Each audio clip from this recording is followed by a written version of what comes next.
السلام علیکم ورحمۃ اللہ وبرکاتہ۔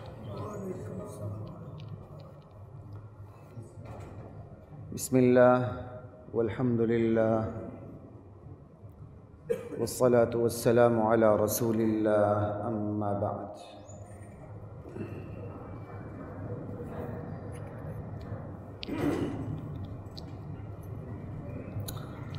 فاعوذ باللہ من الشیطان الرجیم،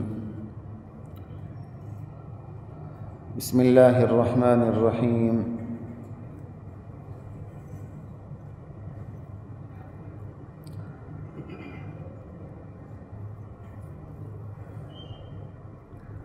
اوتیت جوامع الکلم، صدق رسول اللہ صلی اللہ علیہ وسلم۔ نبی کریم صلی اللہ علیہ وآلہ وسلم کا ارشاد ہے کہ مجھے جوامع الکلم عطا کیے گئے ہیں اللہ کی طرف سے۔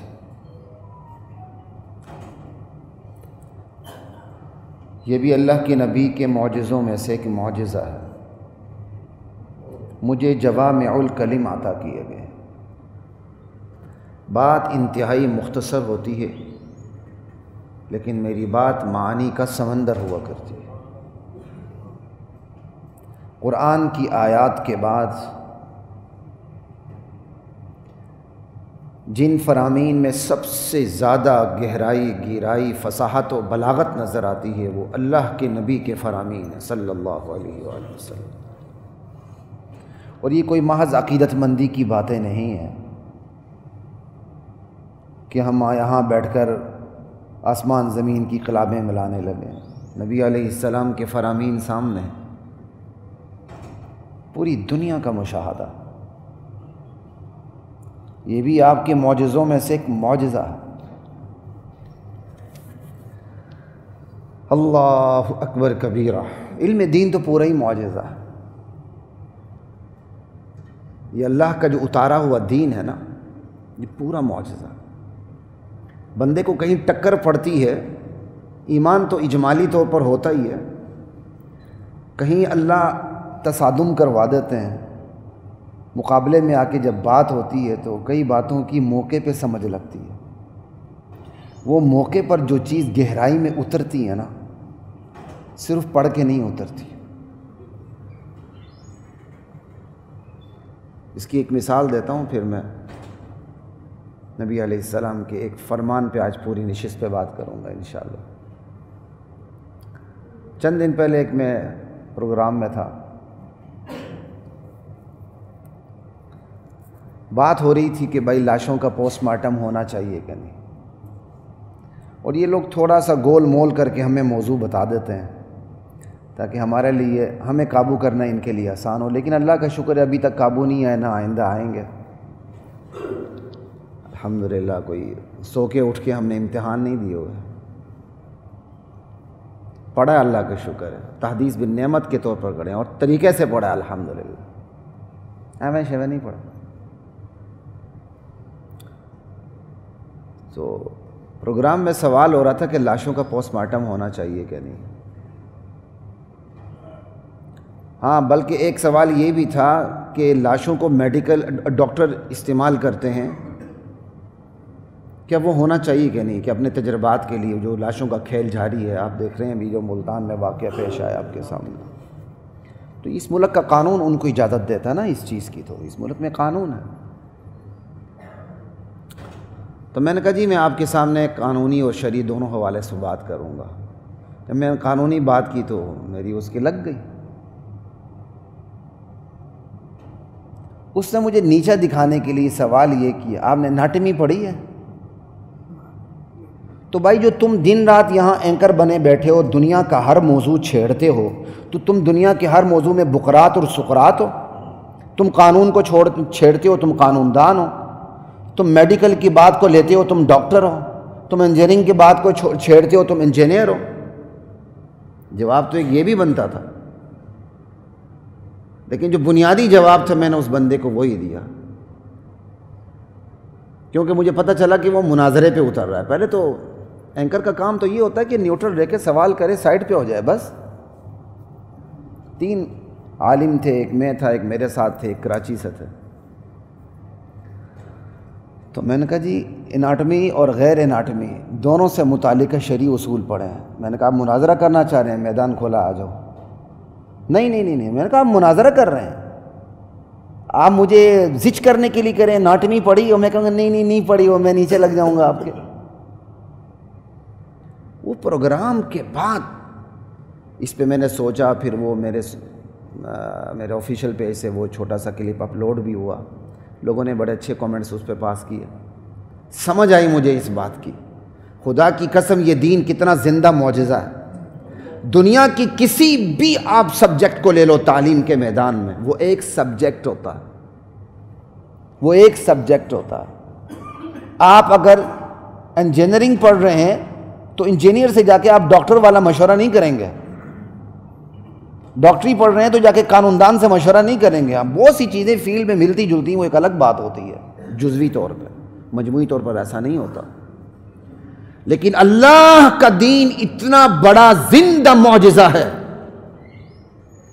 دنیا کے جس شعبے سے بھی بندہ تعلق رکھتا ہو, اپنے شعبے میں مجھے کیا کرنا ہے اس کو رہنمائی لینے کے لیے اہل دین کے پاس آنا پڑے گا. اس سے بڑا کوئی معجزہ ہے دنیا میں؟ جب سے یہ حقیقت میرے دل میں پیوست کر گئی, خدا کی قسم میرے دل میں دین کی قدر اور بڑھی, اور میں نے شکر ادا کیا, یا اللہ تو نے مجھے دین کی طرف رکھا ہے. ابھی شکر ادا کرتا ہوں, پتہ نہیں پہلے کیا تھا. یعنی دنیا کا کون سا شعبہ ہے مجھے بتائیں کہ وہ اپنے شعبے میں کام کر رہا ہو اور شریعت نے اس کو آرڈر نہ دیا ہو کہ تو دین کی رہنمائی میں چل. اب وہ دین کی رہنمائی خود تو نہیں لے گا نا بھائی, وہ خود تو عالم دین نہیں بنے گا, تو دین سیکھنے کے لیے کس کے پاس آئے گا؟ علماء کے پاس. وکیل ہو, انجینئر ہو, ڈاکٹر ہو, آرکیٹیکچر ہو, مستری ہو, مزدور ہو, لیبر ہو, موچی ہو, ریڈی بان ہو, یا پورے ملک کو چلانے والا ہو, اس کو شرعی رہنمائی دینے کے لیے علماء کے سامنے دو زانو ہونا پڑے گا, رہنمائی لینی پڑے گی. ہم یہاں ای وی ایم وی اے وی ایچ پیج اس لیے کرتے کہ ممبر میں بیٹھے ہو کو خود علم نہیں ہوتا, اس نے 8 سال روٹیاں پھاڑی ہوتی ہیں, تو وہ بھی کہتا ہے چلو میرا گزارا چلتا رہے. یہ زندہ دین کا معجزہ ہے خدا کی قسم. یہ دین ایک سبجیکٹ کا نام نہیں ہے کہ آپ نے اس سبجیکٹ میں مہارت حاصل کر لی. یہ دین ایک پورا نظام زندگی ہے. کتنی بڑی بات. یہ دین پورا نظام زندگی ہے. آپ جس شعبے سے بھی تعلق رکھتے ہوں, دین سے آپ کو رہنمائی لینی ہوگی, آنا ہوگا آپ کو دین کے پاس. آپ تاجر ہیں, آپ ملازم ہیں, آپ چپڑاسی ہیں, آپ باس ہیں, کسی بھی زندگی سے کسی بھی شعبے سے تعلق رکھتے ہوں, کون سا شعبہ ہے جس کے بارے میں دین نے آپ کو رہنمائی نہیں دی یا دین نے ہتھیار ڈال دیا؟ دین بتائے گا آپ کا شعبہ جائز ہے کہ ناجائز, جائز ہے تو یہ جائز ہے, ناجائز ہے تو یہ ناجائز ہے, آپ کو یہ کرنا ہوگا. خدا کی قسم ایسے دین کو چھوڑنے والے سے بڑا جہنمی اور کون ہو سکتا ہے؟ اسی لیے اللہ نے اس کو چھوڑنے والے کے لیے سزا بھی اتنی بڑی رکھی کہ ہمیش کی جہنم رکھی. یہ سزا ویسی اتنی بڑی نہیں رکھی. تو یہ دین ایک سبجیکٹ کا نام نہیں, یہ پورا نظام زندگی ہے. یہ ایسے اصول دیتا ہے کہ قیامت تک جتنے شعبے آتے رہیں گے جن کا خواب و خیال بھی پیدا نہیں ہو سکتا, اس کے بارے میں دین آپ کو رہنمائی دیتا رہے گا. اس سے بڑا کوئی زندہ دین کا معجزہ کوئی دیکھ سکتا؟ اللہ اکبر کبیرہ. تو یہ حقیقت تو پہلے سے شاید سب کانشیس میں ہوگی میری, لیکن وہ اینکر کے سوال کرنے کے بعد, اس کا مجھے زچ کرنے کی ناکام کوشش کے بعد, میں نے بعد میں بھی سوچا تو یہ حقیقت میرے دل میں اور پیوست ہو گئی. یا اللہ تیرا ہم پر کتنا بڑا احسان ہے, تو نے ہمیں ایسا دین دیا کہ پورے ہم کہتے ہیں, میں نے اس سے پہلے بھی کہا, نبی علیہ السلام کی زندگی صرف زندگی نہیں بلکہ دستور زندگی ہے. یہ میں ہمیشہ کہتا ہوں, قانون زندگی, بڑے مزے لے کر کہتا ہوں, سمجھ مجھے ابھی آئی.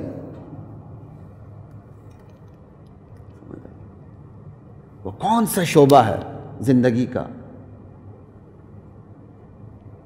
استنجا سے لے کر عرش تک کے مسائل میں رہنمائی کرنے والا صرف دین اسلام ہے۔ اس سے بڑا دین کا زندہ معجزہ اور کیا ہو؟ پھر بھی اگر کوئی اس دین کا منکر ہوتا ہے تو اس کی سزا بھی پھر اتنی ہی بڑی رکھی گئی ہے۔ ایک ہی فیلڈ کے اندر جزوی طور پر الگ الگ ہوتے ہیں، فزیشین الگ ہوتا ہے، سرجن الگ ہوتا ہے، وہ دونوں ایک دوسرے کے بارے میں رائے دینے سے قاصر ہوتے ہیں، ہاتھ کھڑے کر دیتے ہیں۔ خدا کا دین اتنا عظیم الشان ہے، اتنا عظیم الشان ہے کہ اس دین کے علاوہ جتنے بھی شعبے دنیا میں کام کر رہے ہیں ان کو رہنمائی پھر دین سے لینی ہوتی، اسی سرچشمے سے پیاس بجھانی ہوتی ہے، اس سرچشمے پہ آنا پڑتا ہے، نہ آئیں گے تو جہنم، آ کر مانیں گے تو جنت۔ یہ نہیں کہ کوئی آ کے احسان کر رہے ہیں۔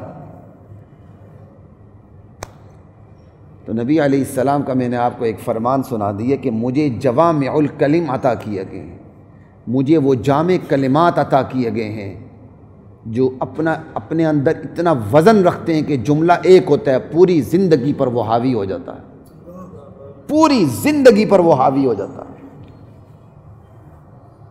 وہی ایک میں حدیث آپ کو سنانے لگا ہوں جسے میں جامع الکلم سمجھتا ہوں، جوامع الکلمات کلم میں سے سمجھتا ہوں۔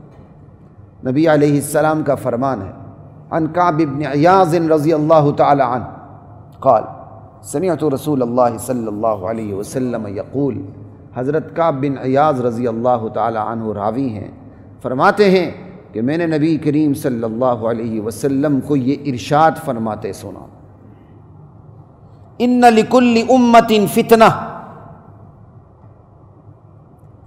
ہر امت کی ایک آزمائش تھی جس سے وہ آزمائی گئی،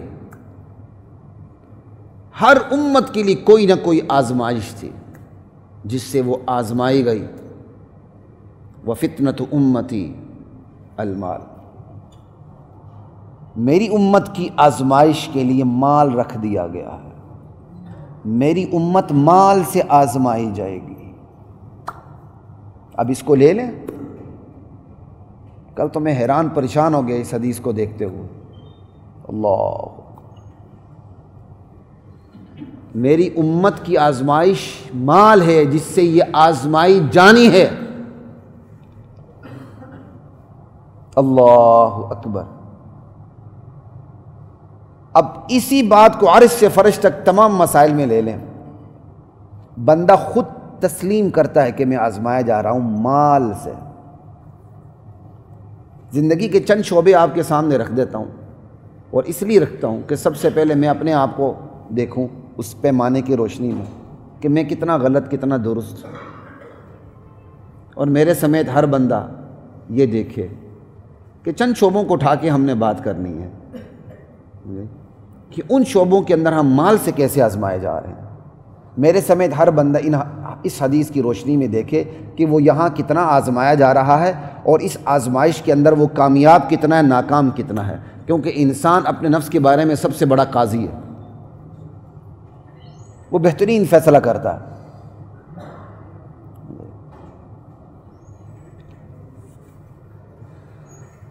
آپ ایمان، اقدار اور افکار کو دیکھ لیں، ہمارا ایمان، ہمارے خیالات و افکار، ہمارے نظریات، ہماری اقدار، اس میں بھی آزمائش مال سے، اس میں بھی آزمائش مال سے ہے۔ ہمارا تو ایمانی دولت ہے بھائی، ہماری فکر و سوچ بچار کا محور ہمارا دولت ہے، ہماری تمام اقدار دولت کے گرد گھومتی ہیں۔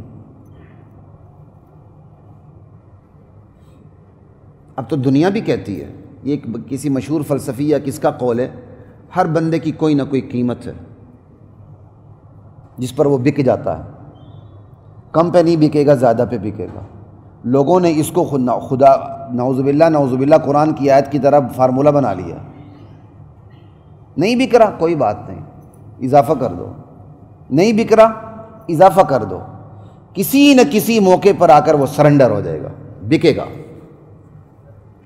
کہتے ہیں ہر بندے کی کوئی نہ کوئی قیمت ہے، کم یا زیادہ، کہیں نہ کہیں جا کے بکے گا۔ بکے گا تو بکے گا اور جھکے گا۔ یہ چیز کہاں سے آئی ہے؟ یہ آزمائش، مال۔ اور یہ مال ایسی آزمائش ہے، مال نہ ہونے پر بھی ایمان جاتا ہے، مال ہونے پر بھی ایمان جاتا ہے۔ مال نہ ہونے پر بھی ایمان رخصت ہو جاتا ہے، مال آنے پر بھی ایمان چلا جاتا ہے۔ نبی علیہ السلام کا فرمان ہے، کاد الفقر ان یکون کفرا، قریب ہے کہ فقیری بندے کو کفر تک پہنچا دے۔ بندہ محتاج ہو جائے تو اپنی ضروریات پوری کرنے کے لیے کفر تک کو قبول کر لیتا ہے۔ گرین کارڈ کے لیے لوگ مرزائی نہیں لکھواتے، ان طبقات میں اپنے آپ کو شامل نہیں کرتے جو صحابہ کو گالیاں دیتے ہیں اور پھر باہر جا کے پناہ لیتے ہیں۔ یہ تو آپ کے سامنے مشاہدہ ہے، دن رات کا جائیں بیسی میں مرزائی لکھواتے ہیں اپنے آپ کو۔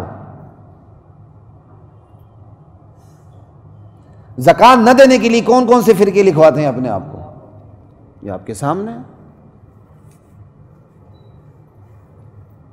تو مال آزمائش ہے کہ نہیں؟ ایمان کے حوالے سے بھی،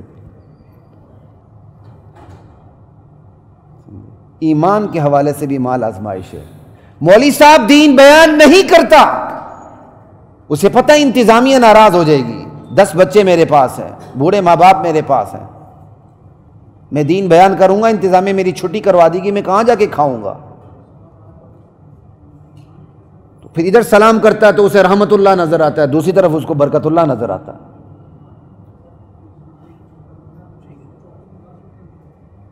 اس کی آزمائش مال سے ہے۔ بس بس بھائی بس، مسجد ہے، آزمائش مال سے ہے، آسان ہے۔ میں تو بالخصوص دعا کرتا ہوں، یہ نہیں کہ میری برادری تو آپ بھی ہیں، فرق اتنا ہی کہ میں پریکٹس نہیں کرتا، اب نہیں کر سکتا، ملازمت۔ میں کہتا یا اللہ خصوصاً علماء کو معاشی بحران کا شکار نہ کرنا۔ ڈاکٹر معاشی بحران کا شکار ہوگا تو جان لے لے گا، علماء معاشی بحران کا شکار ہوں گے، ایمان کمزور ہوگا، وہ ایمان لے لیں گے آپ کا۔ جان تو چھوٹی سی چیز ہے، مظلومیت میں جان گئی بندہ شہید ہے، ایمان کے پیچھے کیا بچا؟ ایمان کے پیچھے کیا بچا مجھے یہ بتائیں۔ اور یہ نبی علیہ السلام کی حدیث بھی ہے کہ ایک زمانہ آئے گا علماء نہیں رہیں گے، اللہ علم کو اٹھا لیں گے، اور علم کو اٹھانے کی صورت یہ ہوگی کہ علم کھرچا نہیں جائے گا کہ صفحات کوڑے ہو جائیں، علماء اٹھا لیے جائیں گے۔ لوگ جاہلوں کو اپنا پیشوا بنا لیں گے، وہ پہلے سے ہی گمراہ ہوں گے، اور یہ عوام جا کے ان گمراہوں سے مسئلے پوچھیں گے، اور وہ مسئلے غلط بتا کے گمراہ کریں گے۔ فضلوا واضلوا، خود بھی گمراہ ہوں گے وہ پہلے سے، اور جو جن کو مسائل بتائیں گے ان کو بھی گمراہ کریں گے۔ آج ایک عالم کی پیمائش کیسی ہوتی ہے؟ اس کا پگ کتنا بڑا، اس نے امامہ کتنا بڑا لیا ہوا ہے۔ امامہ سنت ہے، میں توہین نہیں کرتا، اللہ مجھے بھی توفیق دے، میری خواہش ہے کہ میں امامہ لوں۔ کسی دور میں نے تبلیغ جماعت میں چلہ لگایا تھا تو چند دن امامہ لیا تھا، پھر اس کے بعد نہیں لے سکا۔ خواہش ہے کہ امامہ لوں، بعض ساتھی کہتے بھی ہیں، میں کہ یار انشاءاللہ اللہ توفیق دے۔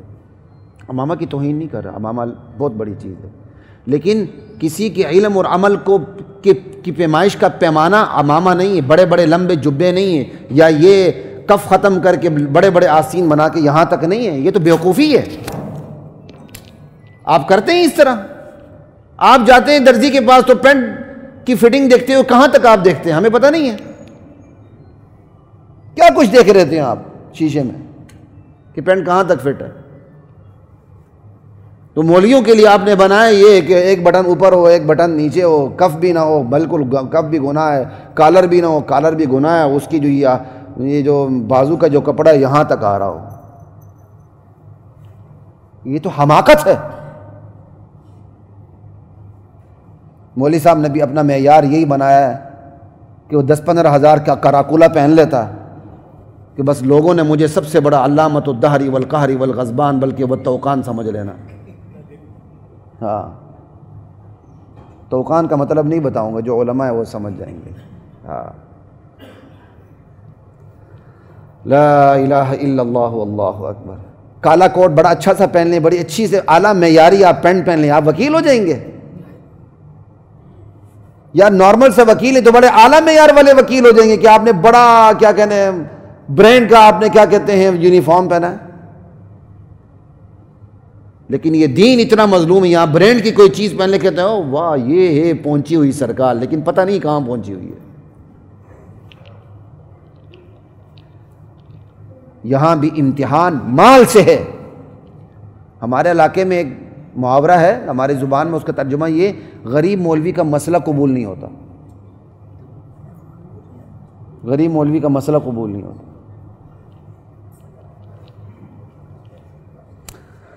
لا الہ الا اللہ واللہ اکبر. کہاں تک بات کروں میں؟ یہ امت آزمائی جا رہی اپنے ایمان میں، اپنے افکار میں، اپنی اقدار میں بھی مال سے آزمائی جا رہی ہے. مال نہ ہو تو بھی اس کا ایمان جاتا ہے، حدیث میں بھی ہے. اچھا عجیب بات ہے، مال ہونے پر بھی ایمان جاتا ہے. ایک بندہ غریب ہوگا تو آپ دیکھیں گے 5 وقت کا نمازی ہوگا.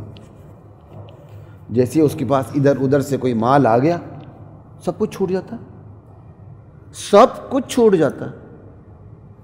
یعنی بعضوں کے لیے امیری نقصان دہ ہوتی ہے اور بعضوں کے لیے غریبی نقصان دہ ہوتی ہے. ایک ساتھی نبی علیہ السلام کے پاس آیا، یا رسول اللہ میرے لیے دعا کر دیجیے. حدیث ہے، کبھی انشاءاللہ میں پھر وضاحت کے ساتھ بعد میں کبھی سناؤں گا. بہرحال انہوں نے اصرار کیا، نبی علیہ السلام نے دعا کی، لیول بڑھتا چلا گیا، خوشحالی ہو گئی. انہوں نے آنا ہی چھوڑ دیا. زکوٰۃ کے لیے بندہ بھیجا گیا، انہوں نے زکوٰۃ دینے سے انکار کر دیا. بعد کے خلفاء نے پھر اسے زکوٰۃ ہی وصول نہیں کی. آسان ہے. مال ہونے پر بھی ایمان جاتا ہے، مال نہ ہونے پر بھی ایمان جاتا ہے. اب مال کی بات کرتے ہیں. ایک بندہ بے اختیار ہوتا ہے تو پہلی صف میں ہوتا ہے، اچانک کسی کرسی پر آ جاتا ہے تو مسجد سے ہی وہ غائب ہو جاتا ہے، نظر ہی نہیں آتا. ہم تو آئے روز یہاں دیکھتے ہیں.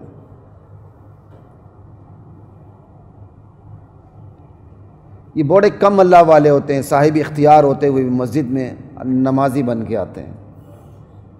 پھر اللہ تعالیٰ ان کی دین دنیا کو 4 چاند لگا دیتے ہیں. خدا کی قسم آپ نے یہاں ایسا دیکھا ہوگا یہ منظر بھی،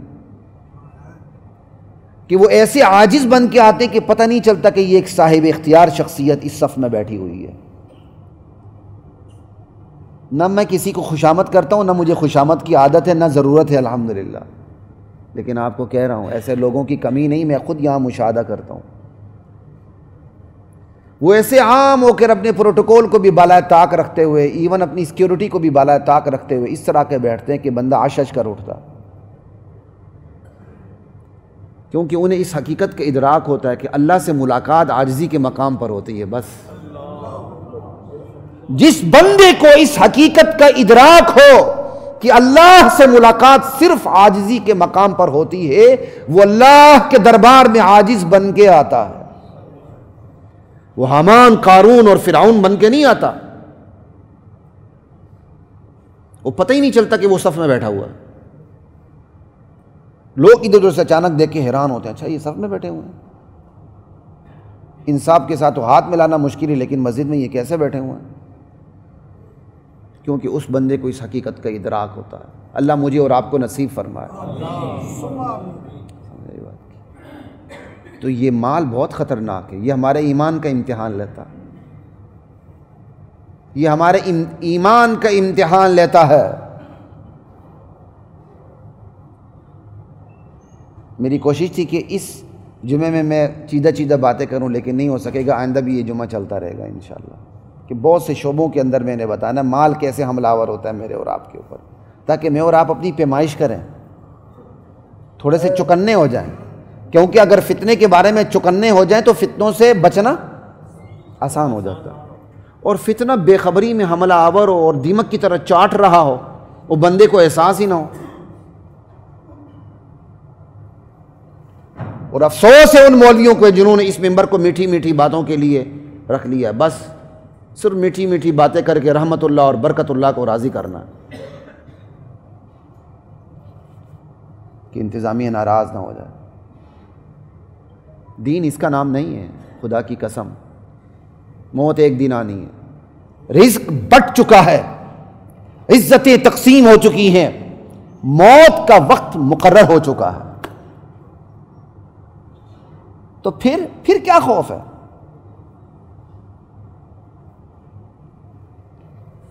موت تو ایکسیڈنٹ میں بھی آ جاتی ہے، لاش بھی مسخ ہو جاتی ہے. شکر نہ کریں کہ اللہ کے راستے میں موت آ جائے.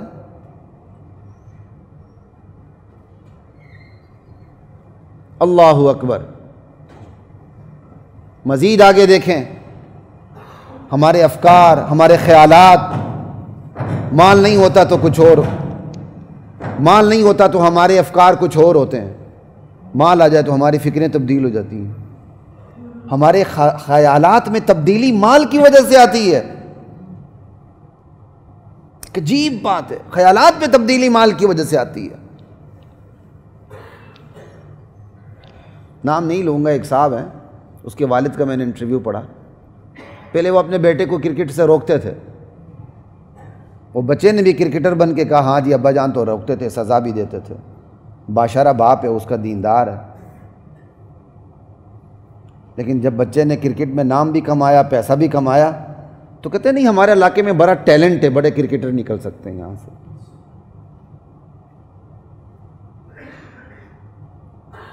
آخر ہم یہ سوچ میں تبدیلی کی وجہ کیوں نہیں دیکھتے؟ وہی باپ ہے بچے کو مارتا ہے، خبردار کرکٹ نہیں کھیلنی، کرکٹ سے وہ نفرت کرتا کہ بچہ بگڑ جائے گا. وہی بچہ لاکھوں میں ایک، باقی تو سارے لاکھ ضائع ہو گئے نا. میڈیا تو آپ کو وہی دکھاتا ہے جو کامیاب ہے، جو ناکام ہے ذرا ان کو تو دکھائے نا، تو پھر میں دیکھوں کہ یہ قوم کس طرح کرکٹ کھیلنے دیتی ہے کسی کو. ان ہزاروں لاکھوں بچوں کو لایا جائے جن کی جوانیاں اجڑ گئیں، جن کے ماں باپ تباہ و برباد ہو کے کھانے پینے کے محتاج ہو گئے. کیوں؟ بیٹا نکھٹو تھا، بستر سکول میں رکھ کے گراؤنڈ کھیلنے چلا جاتا تھا. ان کو کھانے کے لالے پڑ گئے، جان کے لالے پڑ گئے. ذرا میڈیا ان کو بھی فوکس کرے، پھر دیکھتے ہیں کہ یہ قوم کتنا کھیلتی ہے. وہی باپ جو بچے کو کرکٹ کھیلنے سے منع کرتا تھا بلکہ مارتا تھا، اسی بچے کو کرکٹ میں آنے سے شہرت بھی ملی، پیسہ بھی ملا. پھر باپ سے انٹرویو ہوا تو کہتا جی ہمارے علاقے میں بڑا ٹیلنٹ ہے ماشاءاللہ اس کا. آخر ہم کیوں نہیں سوچتے؟ یہ سوچ کا زاویہ 180 درجے کیسے تبدیل ہو گیا؟ یہ ہے وَفِتْنَةُ أُمَّتِ الْمَالِ، میری امت کا فتنہ مال ہے. یہ مال نظریات کو تبدیل کر دیتا ہے، یہ دولت افکار کو تبدیل کر کے رکھ دیتی ہے. اللہ اکبر، لا الہ الا اللہ. کہاں جائے بندہ؟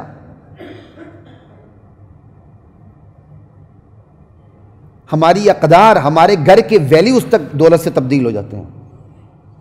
بندہ غریب ہوتا ہے تو اس کے گھر کی ویلیوز کچھ اور ہوتی ہیں، حالانکہ بیسک ویلیوز تو چینجیبل نہیں ہوتی. لیکن چونکہ ہمارے گھروں میں بیسک ویلیوز ہوتی ہی نہیں ہیں، ہماری جو ویلیوز ہوتی ہیں وہ بیس کرتی ہیں ہماری معیشت کے اوپر. جناب ہماری ویلیوز اسلام پہ بیس نہیں کرتی. اگر اسلام پہ بیس کرتی ہوں تو آپ کے پاس پیسہ ہو نہ ہو وہ ویلیوز تبدیل کیوں؟ بیس اسلام ہے. لیکن ہمارے گھریلو ویلیوز، ہمارے گھریلو اقدار بھی اسلام پہ بیس نہیں کرتی، معیشت پہ، مال پہ بیس کرتی ہیں. مال تھوڑا ہو گھر کی قدریں کچھ اور ہوتی ہیں، مال کچھ بڑھ جائے گھر کی قدریں کچھ اور ہوتی ہیں. مال آپے سے باہر ہو جائے تو ہمارے کپڑے بھی آپے سے باہر ہو جاتے ہیں، ہمارا فیشن بھی آپے سے باہر ہو جاتا ہے، ہمارا ننگا پن بھی آپے سے باہر ہو جاتا ہے. وہی غریب تھا کہ اس کی بیٹی آنکھ تک نظر نہیں آتی تھی، اتنا پردہ کرتی تھی، وہی بندہ ہے اب اس کے پاس پیسہ آ گیا ہے کسی بھی وجہ سے، ماشاءاللہ وہ اپنی بیٹیوں کی نیلامی بھی کرواتا ہے، سب کے سامنے انٹرویوز بھی کرواتا ہے، کھل کھلا کے ہنستے بھی ہیں، سارا کچھ ہوتا ہے. اب بچیاں وہ لباس پہنتی ہیں کہ جو 2 سال پہلے تک تصور بھی نہیں تھا کہ اس کی بچی یہ لباس پہن سکتی ہے. میڈیا کے اندر ایک اینکر ہے، اور پہلے نیوز کاسٹر تھی غالباً، وہ میری اسٹوڈنٹ رہی یونیورسٹی میں. میری ایک اور اسٹوڈنٹ نے مجھے فون کر کے کہا کہ سر آپ اس کو پہچانتے ہیں؟ میں کہاں پہچانتا ہوں، میں اس چینل پہ گیا تھا تو میری ملاقات ہو گئی تھی۔ کہا سر یہ وہی ہے جو برقعے میں آیا کرتی تھی، اس نے توجہ دلائی مجھے، یہ وہی ہے جو مکمل برقعے میں آیا کرتی تھی، آج وہ ہے جو آپ اسے دیکھ رہے ہیں۔ پھر غالباً وہی اس لباس میں آئے، جیسے یہ چیتے کا لباس نہیں ہوتا، چیتے کی سکن ٹائپ کی، اوپر سے نیچے تک، مطلب وہ ایک ہی خاص قسم کا بیہودہ لباس ہوتا ہے، وہ پہن کے میں نے اس کو یونیورسٹی میں دیکھا غالباً، کافر سے کی بات۔ یہ اقدار کیسی تبدیل ہوتی ہیں؟ ہمارے گھریلو اقدار مال پہ بیس کرتی ہیں، مال آ جائے قدریں بدل جاتی ہیں۔ اور یہ کوئی زبانی کلامی باتیں نہیں، معاشرے کا مشاہدہ ہے۔ میرے سمیت یہاں جتنے بھی شخص بیٹھے ہوئے ہیں بڑی بے دردی اور بے رحمی سے اپنے اپنے گھر کی سرجری کریں، آپریشن کریں تھوڑا سا، اور ذرا 20 سال پیچھے ہٹ کے پیچھے چلے جائیں، 10 سال پیچھے چلے جائیں، 5 سال پیچھے چلے جائیں، 30-40 سال پیچھے چلے جائیں، اور آج کا جو گھر کا ماحول ہے اس کے ساتھ موازنہ کر لیں، بس کہاں کھڑے ہیں، بات سمجھ آ جائے گی۔ اگر تبدیلی نہیں آئی اور پہلے سے ہی اچھی ویلیوز تھیں، آج بھی وہی ہیں، اللہ کا شکر ادا کریں، لیکن معذرت کے ساتھ اکثریت میں یہ بات نہیں ہوگی، اقلیت میں نہیں، اکثریت میں۔ کہ آخر یہ دو تین جنریشن کے اندر، ایک آدھ جنریشن کے اندر اتنی بڑی تبدیلی کیسے آ گئی کہ ماں برقعے بغیر گھر سے نکلتی نہیں تھی، نکلتی تو ہچکچاتی تھی، دیوار سے لگ کے چلتی تھی، جو نبی علیہ السلام کی تعلیمات ہیں۔ آج اسی ماں کی بیٹی ہے، اسی ماں کی نواسی، اسی ماں کی کیا کہتے ہیں پوتی ہے، جو بھی ہے، وہ تو ایسے دندنا کے چلتی کہ سامنے والا مرد ہی ڈر کے سائڈ پہ ہو جاتا۔ یہ تو آئے روز کا مشاہدہ ہے، آج کل مرد سائڈ پہ ہوتا ہے ایسے کر کے، وہ سامنے سے ایسے کر کے آتے ہیں نا تو وہ کوئی جگہ نہیں دیتی، آپ خود سائڈ پہ ہو جاتے ہیں۔ وکیل ہر ایک کو ڈراتا ہے، ڈرتا صرف عورت سے، ڈرتا صرف عورت سے، دیکھ لیں آپ۔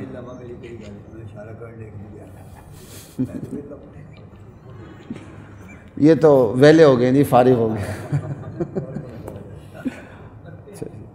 اللہ اکبر، لا الہ الا اللہ۔ ہماری زندگی کی قدریں مال سے وابستہ ہیں، کتنی، اسلام سے نہیں، مال سے وابستہ ہیں۔ میں 5 مرلے کے مکان ہوں، میری زندگی کی قدریں کچھ اور ہوتی ہیں، میں اٹھ کے پوش ایری میں چلا جاؤں قدریں ہی تبدیل ہو جاتی ہیں، میری مسکراہٹ تک تبدیل ہو جاتی ہے۔ کیا بات ہے یار، پورا شجرہ نسب ہی پیچھے سے بھول جاتا ہے کہ گاؤں سے عورت بھی دھوتی میں آئی تھی۔ آج اسی عورت کی نسل ہے، وہ دھوتی کو ٹیشو پیپر پر بھی نہیں بناتی، اور ایسا لباس پہنتی ہے کہ بندہ آنکھ اٹھا کے دیکھ نہیں سکتا۔ کیا پنجاب کی آج بھی دیہاتوں میں دھوتی کا رواج ہے کہ نہیں؟ میں اس کی نفی نہیں کر رہا، نہ میں اس کا مذاق کر رہا ہوں، وہ عورتیں تو بہت اچھی ہیں آج کی ان عورتوں سے۔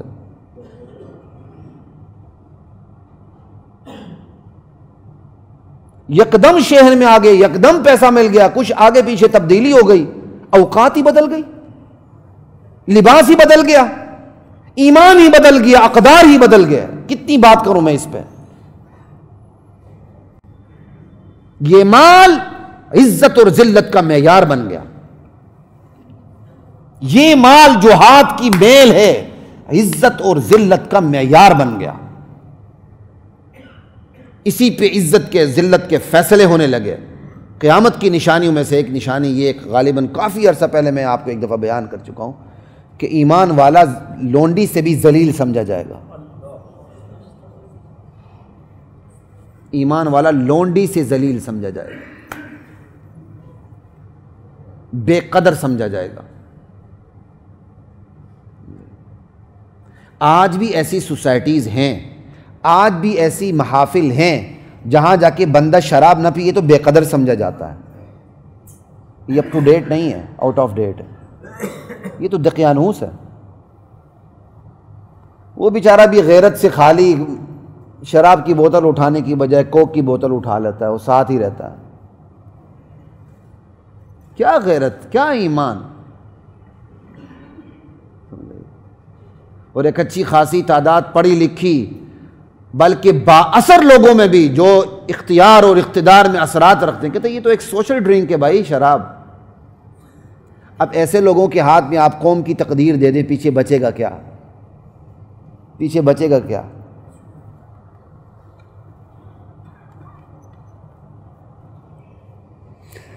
لا الہ الا اللہ واللہ اکبر۔ اب اسی مال کو عزت اور ذلت کا معیار بنا لینا، یہ تو قرآن سے ثابت ہے کہ لوگ ایسا کرتے ہیں۔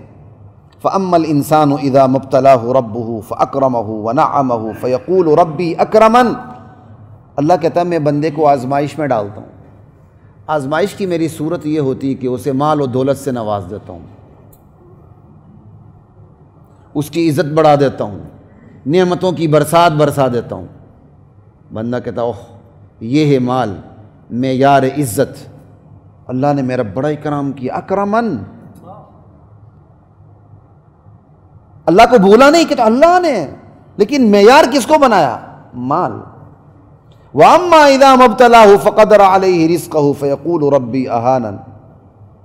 اور میں آزمائش کا رخ تبدیل کر دیتا ہوں، بندے کا رزق تنگ کر دیتا ہوں، بندہ اسی کو ذلت سمجھتے ہوئے کہتا میرے رب نے مجھے ذلیل کر دیا۔ کلا، اللہ کہتے ہیں آگے ہرگز نہیں، یہ تمہاری فکر غلط ہے کہ عزت و ذلت کا معیار مال ہے، مال آنے پہ تو عزت دار ہو گیا تھا اور مال جانے پہ تو ذلیل ہو گیا۔ ایمان آنے پہ عزت دار ہے، ایمان نہ ہونے پہ بندہ خس و خاشاک ہے۔ یہ تیری سوچ غلط ہے، کلا۔ اور آج آپ ہمارے معاشرے میں دیکھ لیں، جس کے پاس مال ہو وہ عزت دار ہے، بھلے اس نے عزت بیچ کے مال لیا ہو۔ یہ کوئی مبالغہ تو نہیں کر رہا میں، کوئی مبالغہ نہیں، یہ تو مشاہدہ ہے، مبالغہ کہاں ہے؟ بازار میں پابندیاں لگ گئیں تو انہوں نے باہر کوٹھیاں خرید لیں، اب وہ عزت دار ہیں۔ جسم کو بیچ کے جو پیسہ کمایا اس پہ وہ اس ملک کی وی وی آئی پی ہیں، بلکہ وی وی آئی پی سے ملاقات ہی انہی کی ہوتی، کسی اور کے نصیب میں کہاں۔ کنت جن سے با ہم جن سے پرواز، کبوتر با کبوتر باز با باز، تو بس ہم جنس کے ساتھ پرواز کرتا ہے۔ جیسے یہ وی آئی پیز ہیں ویسے ہی اوپر والے وی آئی پیز ہیں جن کے آپس میں ملاقاتیں ہوتی ہیں، پھر دونوں ایک ہی کیٹیگری ہے۔ آسان ہے، جسم بیچ کے، عزت بیچ کے پیسہ لیا ہوتا ہے، اور پوری دنیا کو پتا ہوتا ہے کہ اس نے اب پوری زندگی اپنی عزت بیچی ہے، اس لیے آج اس کی اتنی بڑی کوٹھی یا کوٹھا ہے، لیکن معاشرہ اسی کی عزت کرتا ہے۔ کیوں؟ دولت ہے۔ اور ایک بندے نے اصول پہ زندگی گزاری ہو، قوت لا یموت، ہینڈ ٹو ماؤتھ، معاشرہ وہ چاہے جتنے بڑے مرضی بڑے منصب پہ رہا ہو اپنے وقت میں، معاشرہ ٹیڑھی آنکھ سے بھی اس کو نہیں دیکھتا۔ 5-7 سال پہلے کی بات ہے کہ ایک جگہ بہت بڑی شخصیت سے ملاقات ہوئی، اپنے وقت کی بڑی شخصیت تھی، لیکن ان کا بود و باش، ان کا رہن سہن میں دیکھ کے حیران رہ گیا، بڑے سادے۔ انہوں نے کوئی بیان کے بارے میں کہا کہ میں نے فلاں جگہ آپ کا بیان سنا تھا، اور اس ادارے سے تعلق جس ادارے کی طاقت ہے، ڈنڈا ہے، ایک ریٹائرڈ جرنیل، لیکن ایسی سادگی۔ پھر مجھے پتہ چلا ان کا کہاں گھر ہے یہ وہ، پھر میں نے وہاں بیان کیا تھا، مجھے پتہ بھی تھا۔ حیرانی کی انتہا ہو گئی کہ بندے کا پتہ ہی نہیں چلتا کہ بندہ ایک ایسے خاص منصب پر بھی رہا ہے۔ یہاں بندہ پٹواری بن جائے تو اس کے بارے نیارے ہو جاتے ہیں۔ وہ ایوب خان کے زمانے کا ہے نا کہ اللہ تجھے پٹواری بنا دے، کمشنر کو اس نے کہہ دیا تھا۔ یہاں چھوٹی سی کلرکی بن جائے تو بن جائے کہ ڈی ایچ اے میں کوٹھیاں بن جاتی ہیں۔ اگلا بہت بڑے منصب پر بھی آ جائے تو بیچارہ صرف گزارا کرتا ہے. تو عزت کس کی زیادہ کرتے ہیں لوگ؟ ہاں اللہ امتحان میں زیادہ نہ ڈالے، لیکن جن کو آخرت کا ادراک ہوتا ہے وہ عزت اسی کی کرتے ہیں جو حلال پہ چلتا ہے. لیکن معاشرے میں اکثریت ایسے لوگوں کی نہیں ہے. معاشرے میں اکثریت حلال و حرام کا فرق مٹانے والوں کی ہے، لہٰذا وہ اکثریت عزت بھی انہی کی کرتی ہے جو حلال و حرام کا فرق مٹا کے انہوں نے دولت کمائی ہوتی ہے، بھلے جسم کو بیچا ہو. کیونکہ اب تو قانون، اب تو فارمولہ آ چکا ہے نا، میرا جسم میری مرضی، اور کیا چاہیے آپ کو؟ یعنی یہ مال فیصلہ کر رہا ہے عزت کس کی ہونی چاہیے، یہ مال فیصلہ کر رہا ہے کہ ذلیل کون ہوگا. اور جبکہ دور نبوت میں حال کیا تھا کہ اسلام پہ ایمان لانے والوں کی اکثریت غریبوں کی تھی. کوئی امیر ایمان لے آتا تو گرد و پیش کے سوشل بائیکاٹ کی وجہ سے اسے بھی غریب ہونا پڑتا تھا. حضرت مصعب بن عمیر کو دیکھ لیں، وقت کے شہزادے تھے، جہاں سے گزرتے خوشبو ہی خوشبو پھیل جاتی تھی. شہید ہوتے ہیں تو کفن پورا نصیب نہیں ہوتا، ایک طرف گھاس ڈال دی جاتی ہے. اسلام کی ابتدا تو ایسے ہے. اسلام نے اپنی ابتدا سے اٹھ کے بتایا کہ مال کے بغیر ترقی ہو سکتی ہے، ایمان کے بغیر نہیں ہو سکتی. ایمان کے بغیر جو بھی ترقی ہو وہ گندگی کا کیڑا ہے، آخر اس کا انجام بہت برا ہے. یہی وجہ ہے اللہ اپنے انبیاء کو جب دنیا میں بھیجتے ہیں تو بے وسائل اور نہتہ کر کے بھیجتے ہیں، اور پھر وہ نبی اللہ کے حکم سے، اللہ کی تائید سے، ایمان کے زور پر وہ محنت کرتا ہے کہ دنیا بدل جاتی ہے. دنیا کو محنت سے بتا دیتا ہے نجات مال میں نہیں، معیار عزت و ذلت کا مال نہیں، ایمان کی بیس مال نہیں، اقدار اور افکار کی بنیاد مال نہیں، یہ وحی باری تعالی ہے. انبیاء نے صرف زبانی دعوتیں نہیں دیں کہ کوئی نبی آیا تو اس کی اردلی میں اتنی بڑی فوج ہو، کوئی نبی آیا تو اس کے لیے احد پہاڑ سونا بن جائے. بعد والے کہیں جی نبی کے لیے تو سہولتیں تھی، ہمارے لیے نہیں تھی. نبی سب سے زیادہ بے سہولت بنا کے بھیجا جاتا ہے. بعد میں ساری پھر تبدیلیاں آتی ہیں، بعد میں تبدیلیاں آتی ہیں. صحابہ ایک پتھر، نبی نے 2 پتھر باندھے. اسلام پہ ایمان لانے والوں کی اکثریت غریبوں کی ہے. سامنے تلواریں ہیں، مقابلے میں کنکر پتھر ہیں. لیکن اس کے بعد جو مال ملا حلال، وہ رکھنے کی جگہ نہ ہوتی تھی صحابہ کے پاس. لیکن صحابہ نے، نبی نے اپنے عمل سے بتا دیا عزت و ذلت کا معیار ایمان ہے. قد افلح المؤمنون، مال نہیں ہے. جبکہ آج مال ایسی آزمائش ہے جو ہمارے ایمان کو بھی کھرچ رہا ہے، ہماری افکار کو بھی کھرچ رہا ہے، ہماری ویلیوز رقدار کو بھی 180 درجے تبدیل کر رہا ہے، جس پہ یہ ساری اس نشست میں میں ان ڈیٹیل بات کر چکا ہوں آپ کے سامنے. وقت بھی ختم ہو چکا ہے.